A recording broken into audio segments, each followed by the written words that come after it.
How to check if someone read your message on Discord. Hi everyone, I'm here to assist you today. Without any delay, let's jump right in. First, open Discord on your device. Make sure you're logged in to your Discord account. After that, you'll find this kind of screen pop up. Simply go to the messages section.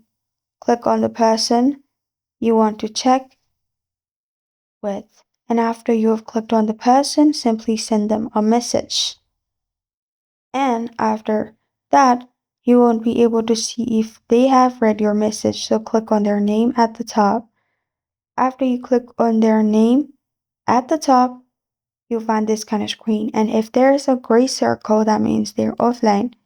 But if there is a green circle beside their profile picture, like shown on the screen, that means they are online and they have not read your message if they're online as well.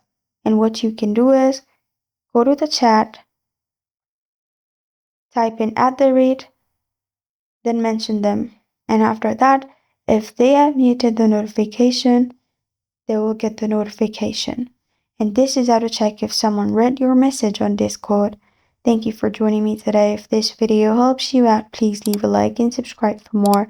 Got a question or want to suggest a topic? Comment below. Thank you for watching.